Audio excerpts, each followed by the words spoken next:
السلام عليكم ورحمة الله وبركاته. ومدى الصوماليات وردن والسلامية سلام كدب وحربا إنا وربحين ير أو فاهسن أنا كلو ذاقو شركي مدحنا مع القبلية هي مدحنا دولة فدرالية الصومالية وقشوا قبقوبي مقالة اللي يراهدوا بيدبو وصحافلتكي هالكا كصوبحي وأن قبو إنا إلا وضع عرقتين فأما حربا إنا إن ير معركتي أن الدلهو بنو وحوي ومشارح شنو كرابي شينا علي لايف waxaa hadii maanta xanuun la yiraahdo Facebook dadku ku dhaco waxaan u maleynayaa qofka ugu horeeyay laga heli lahaa waan hay wuxuu imarinayaa salaad subax markaan tukado suxurta in hadda soo shito buu imarinayaa inta video gali jiray maalin soo gali jiray nabadii caano marka kulli waa iska wadeena dadkaas war ku nool umada Soomaaliyeed war ku nool anaguna iska warlaliya alla naga dhigay marka waa xogta waa idin la wadaagaya hadii la idin ka dhigo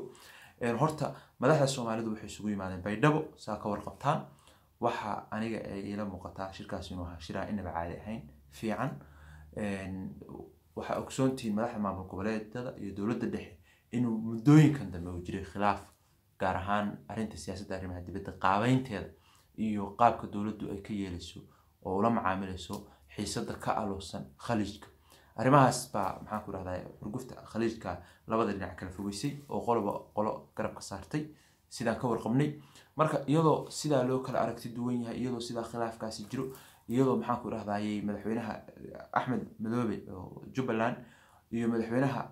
Galmudug Xaaf Axmed Ducaale Xaaf ay ku eedeynayeen dawladda federaalka laftigooda inay faragelin badan ku hayso in haddana iyadoo waxyaabaha iyo aragti duwanaanta iyo khilaafka inta la ka jiro in ummadii Soomaaliyeed madaxdooda ay isu timaado meel ka mid ah gudaha Soomaaliya ay ku shirto waayatan dhammaan gudaha Soomaaliya lagu shiri jiray waxa weeye waa talaabo maartay mar walba hore loo qaaday waa mid qofka Soomaaliga ah farxad gelinaysa waa mid dareen gaar ah ku abuuraysa marka in la isu yimaado madaxda Soomaaliyeed wada doodaan wax kasta isu qabaan maxaan ku leeyahay islaam xartaan ka wada hadlaan iyagoo waxay isugu imanayaan tahay ama markii hore ku kala aragti duwanayeen tahay danta dalka iyo dadka waa wax mahadinteeda leh waa wax maartay alxamdulillah ilaahay loogu mahadiyo weeye taa marka aan soo gudbo door qodobada soo baxay aan anigu arkay qodobada aadka ii soo jiitay waxa kamid ah doorashada 2020 oo la yiri ha lagu galo maxaan ku raadayay hanaanka hal qof iyo hal cod ah oo hanaanka xisbiyada badan taas macnaheedu noqonayo 4.5 qabyaaladii in la digtay in biyo dhigtay in meel isaga tuuro dadka Soomaaliyeed iyagoo siman ay halka ku tartamaan qof walba wixii nasiibkiisa iyo qadarta Rabbi ka siiso oo iimaansado aan lagu kala reebin maxaan ku raahdaayay kana reer hebel kana laan dheeraysan aan oday caaqil ah oo maartay meel u haysto aysan jirin uusan isagu dadka xukumi lahaa uusan soo doorin taa bedelkeeda ummaddu ay ku tartanto kartideeda dadnimadeeda iyo aqoonteeda qofku ka fiican yahay ay soo saarsato aanana ahayn qofka la dooranayo qof hal shakhsi uu soo doortay ay tahay qof ummadii oo dhan maxaan ku raahdaayay ay u codeeyeen oo iyagii mateli kara oo waxa kalsooni shacab haysta arrintaasi aad bay maartay dhiirigelisay haddii ay hirgashana waxay noqonaysaa wax maartay ummadda Soomaaliyeed faa'iido u ah waxay noqonaysaa taariikhda markii ugu horeysay ee taniga intii militariga waddanka qabsaday 1969 markii ugu horeyso doorasho hal qof iyo hal cod ee waddanka ka dhacdo xisbiyadii baa la furayaa waa alxamdulillah waa ugu jirtaa qorshaayna xisbi furto ama midun kalo ana waliba reerka cararay reerku waa waxun weeye wax fiican maaha waa wax halka ayna dhigay weeye waa wax qaranka Soomaaliyeed jilbaal ku guftay weeye marka xisbiyaa la furanaya hadday bilaabanaysaa sidaan xogta ku helay July hadii la gaaro tusbaxaas oo la furay bay noqonayaan qof walba xisbi buu furanaya waxa weeye hadda salaadul waqtigeeda la jooga markaas aan ka talinaynaa xisbiyada laftooda inay sumad qabiili yeelanayaan noqdaan wax dadku iska wada dhex arki karaan qodob baa jiray aad dadku uga doodayeen oo ah in doorashooyinka maamul goboleedyada iyo doorashooyinka dawladda federaalka la isku muddo isku mar la qabto dad badan qodobkaas maartay ka doodayay dad badan maartay si dhiilale uga hadlay dad badan soo dhaweeyay anigu saxaafeedka qodobka kuma arag kulli kuma jirin in laga dooday oo ama si gaar ah la isaga afkartay ama maxaan ku raahdaayay ama aan laga wada doodin xataa ma xaqiijin karo kulli saxaafeedka soo baxay heshiiska la gaaray meel ka xusnayn aniguna kama arag dadkii dareenka qabay kulli waxyaabo kale isaga baxay bay la tahay qodobka kaleeto oo aadka maartay ii soo jiitay waxa kamid ah qaybsiga kheyraadka dabiiciga ah hadday tahay shidaalka iyo hadday tahay macaadinta arrintaasna waxaan u arkaa arrin guul ummadda Soomaaliyeed ah oo madaxda Soomaaliyeed inay u qaadeen dhinacaas dabada maxaan ku raadin dhinaca wadada saxda ah inay u qaadeen sababtoo ah wadamadu markay yihiin wadamada soo koraya la yiraahdo inuu in ka mid nahay ama dunida saddexaad oo kaleeto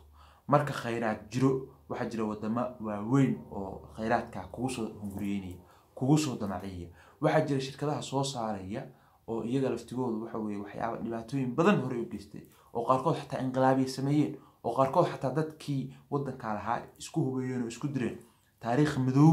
bay leedahay maartay wax soo saarka shidaalka iyo macdanta meelaha kheyraadka laga helo waa la socotaan wax Kongo ka socda waa la socotaan waxyaabaha maartay wadamada dhaqaalaha shidaalka ay u degila yihiin Iraq waa la socotaan waa dagaaladaasi waxay salka ku hayaan marka la baaro oo Doorbiina ku egto waxay salka ku haysaa shidaal iyo dhaqaale dalal awood leh ay maartay isku ku hirdamayaan marka si waxyaabaha looga digtoonaado si aan inaga mindiyo la isugu keen dhibin si aynan bari ka maal marka la yiraahdo reer hebel magaaladiisi ila Soomaalidu magaalooyinka waa kala sheegtaan deegaanka reer hebel baa shidaal laga helay si aysan reer hebel u dhihin anaga waxa yaga cidna wax ka siimeeno cidna xogama ogolin maxaan ku raahdaa dawladda dhexe wax ka siimeeno oo wixii oo dhan saa aysan madax isugu gelin quwadii sheeyana aysan inuu ka faa'iideysano inaga madax isugu keen gelin muhiim bay ahayd intaan waxba la soo saarin intaan halka wax ku jiraan halka wax ku jiraan midna la oran in la sii qaybsado qeyrinka lagu qaybsado si bari kamaan wixii la qodo la helo dadku ay si sharaf oo hufan ay ugu qaybsadaan qof walbaana wixii saamigiisa oo yimaado dawladda federaalka saami baa loo qorsheeyay maamul goboleedka soo saaran saami baa loo qorsheeyay dadka deegaanka saami baa loo qorsheeyay dawlad goboleedyada aan iyagu markaa soo saarinna macnaha saami baa loo qorsheeyay tusaale ahaan oo kale haddii ceel shidaal laga helo Baydhabo waxa la yiri Baydhabo waxay leedahay saamiga inta la eg dawladda dhexna saamiga inta la eg saamiyadii waa bahayba ilaahu aan beerka been dadka deegaankuna boqolkiiba wuxuu leeyahay 10 maamul goboleedyada kale oo aan soo saarin shidaalka oo ceelka macnaha aan laga helin haddii Jubbaland tahay haddii Hirshabeelle tahay haddii Galmudug tahay haddii Puntland tahay haddii Somaliland tahay saami baa loo qorsheeyay taa macnaheedu waxa weeye duldulka gaarayay cid walba macnaha ceelka Baydhabo cid gaar lagu tuhmiyay wax Soomaaliya dhan ka faa'iido noqonaya gacantooda geliso Soomaaliya intaas ku caymata sixinka bariis gacantooda gelisa arrin fiican weey sidaas lamada shidaalka badda laga helo saas lamada loo qaybsanaya waxyaaba cajiibka oo qodobka anigu aan ka helay baa wuxuu yahay in maamul goboleedka shidaalka laga helo maaha kuwa kale ay wax ku leeyihiin waa ma sha Allah weey waa arrin aad loo bogay arrinta kale to aadka ugu riyaaqay waxa weey in boqolkiiba 10 dadka deegaanka la siiyo oo magaalada Baydhabo oo shidaalka laga helay ama maxaan ku raadin afkooda shidaalka laga helay ay boqolkiiba 10 iyadu leedahay marka laga tago maamul goboleedka guud iyo dawladda dhexe iyo dawladda goboleedyada kale waxay qaadanayaan marka laga tago inay maartay ay iyadu leedahay boqolkiiba 10 dadka deegaanka Kenya hadda shidaalkii laga helay boqolkiiba 5 baa dadka deegaanka la siiyay maalin iyagoo cabanayo mudaharaadiyaan u jeeday inaga ka fiican boqolkiiba 10 baa dadka deegaanka la siiyay waa caqliga ka mid tahay arrintaana aad baan maartay ugu riyaaqay dhismaha ciidamada qaranka in ciidamada la isku dhafo maxaan ku raahdaa muddo bil loo qabtay in ciidamadii dib loo habeeyo in maxaan ku raahdaa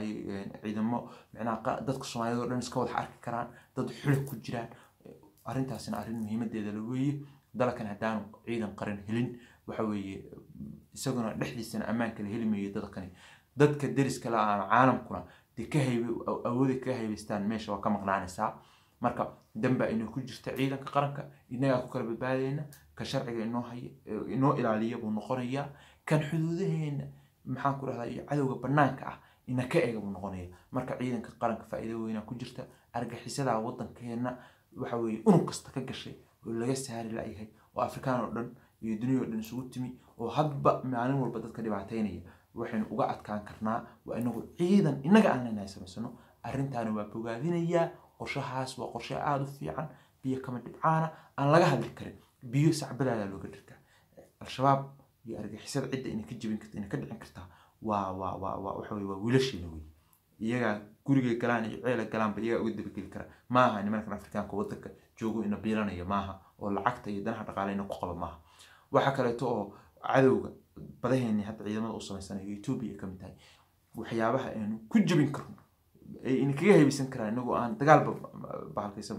aysan ku soo hunguriyeenba ciidankaas ka mid arrintaasina arrin bogaadinteeda la weeye arrinta ugu dambaysa oo aan aad ugu bogay madaxda Soomaaliya halkaas ugu tagtay waxaa kamid ah inaysan ka hadlin colaadda ka socota Tukaraq arrintaasi arrin fiican bay ahayd runtii waajib bay ahayd inay dhahaan war nabadda laga shaqeeyo waajib bay ku ahayd nabadda laga shaqeeyo dhiig islaam dhiig Soomaaliyeed maalintu taadan lahaa ma aha arrinta waa ahayd laakiin waxaan ogahay inay arrinta uga baaqsadeen barkay hadda ka hor mar maamul goboleedyadu ay ka hadleen arrinta oo yiraahdeen dagaalka hala joojiyo duulaamada hala joojiyo Muuse Bixi si khaldan uu dadka reer waqooyiga ah ugu turjumay